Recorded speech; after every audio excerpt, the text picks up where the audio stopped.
नमस्कार दोस्तों, यहाँ पर एक प्रश्न पूछा है एक साधक ने कि गुरुदेव मैं सिद्धियां हासिल करना चाहता हूँ और उन सिद्धियों का उपयोग करके पैसा कमाना चाहता हूँ। अब आप मेरा मार्गदर्शन करें। अच्छा, अगर ऐसा है तो ये मेरे को अब ये आपका प्रश्न सुन के मेरे को बड़ा अजीब सा लगा कि सिद्धियां हासिल करनी है और उनसे पैसा कमाना। मुझे तो ये अब पता लगा। अगर बचपन में मुझे पता लग जाता तो मैं स्कूल छोड़ देता। मैं स्कूल में पढ़ाई नहीं करता। ट्यूशन में भी पापा के पैसे जाते, वो भी बच जाते। मैं सिद्धियां हासिल करता और फिर सिद्धियां हासिल करके पैसा कमाता। मतलब मेरा भी जीवन का बहुत सारा समय खराब हो गया। सिद्धियां हासिल करके मैं पैसा कमाना चाहता हूं। पहले तो समझ ले सिद्धि क्या होती है, उसे समझ ले। सिद्धियां, जितनी भी सिद्धियां हैं, ये आपका मानसिक खेल है, ये आपकी मन की कल्पना है। आप कह सकते हैं नहीं गुरुदेव ऐसा नहीं होता। आपको पता है मन क्या है? आपको पता है मन कितना गहरा है? और जब इस मन की गहराई में आप जाकर चीजों को प्रकट करते हैं, चीजों को आप पैदा करते हैं, और जब फिर आप काम करने लगते हैं तो आपको पता ही नहीं लगता कि धीरे धीरे आप विक्षिप्त हो रहे हैं। और ऐसा नहीं कह रहा कि ये सिद्धियों का कोई अस्तित्व नहीं है। मन के तल पे ये बिल्कुल अस्तित्व है। मन के तल पे है अस्तित्व, मगर जब ये आप काम करते हैं तो आप विक्षिप्त होने लगते हैं। और विक्षिप्त होते होते एक जगह ऐसी आती है कि आप अपने को स्वयं को परमात्मा समझ लेते हैं। आप सिद्धियों से काम ले रहे हैं, मगर जब सिद्धि आपके ऊपर आ जाती है, जब सिद्धि आपसे काम लेने लगती है, तब पता है क्या होता है? तब इस पृथ्वी पर इतनी दर्दनाक मौत किसी की भी नहीं होती जितनी मौत उस तांत्रिक की होती है।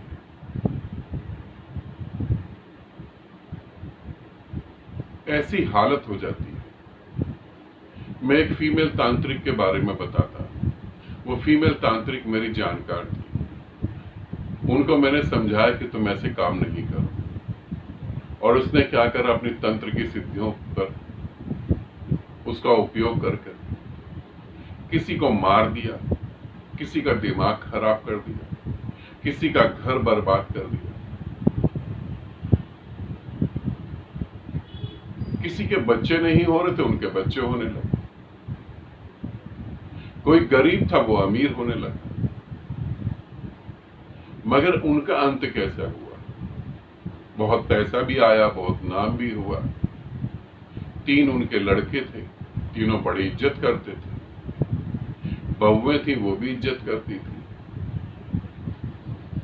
पोता पोती थे, वो भी इज्जत करते थे। देवी की तरह उन्हें पूजा जाता था। मगर धीरे धीरे वो विक्षिप्त होने लगे। जो उनके पास आता उनसे तो वो प्यार से बात करती। पैसा भी कमाना था, नाम भी कमाना था, इसलिए प्यार से बात करती। मगर जो परिवार के लोग थे उनसे वो प्यार से बात नहीं करती, उनको गालियां बकती। एक बार वो अपने घर की सीढ़ियों से उतर रही थी और पांव स्लिप हुआ, उनका कूला टूट गया। उनका जब कूले की हड्डी टूटी तब वो चिल्लाई, और चिल्लाने के कारण उनकी जीभ कट गई।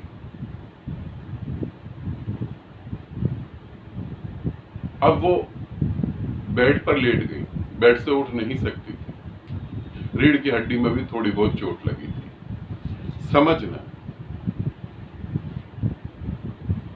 अब वो उतना अच्छे से बोल भी नहीं पा रही थी।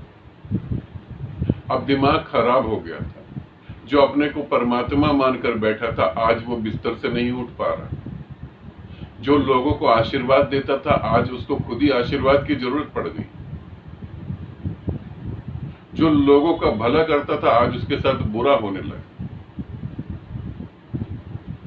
फिर उनके शरीर में धीरे धीरे जख्म पैदा हो गए। उन जख्मों में बदबू आने लगी।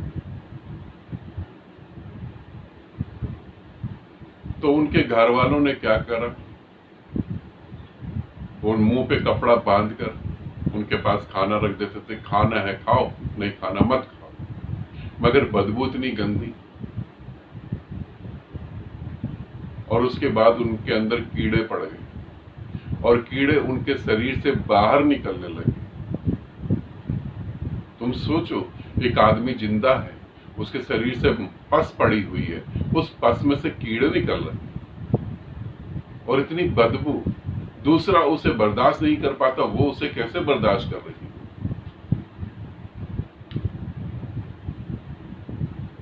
किसी ने उनको बोला कि पूजा पाठ करवाओ, गाय दान करवाओ, गाय दान करवाई, फिर भी मौत नहीं आई।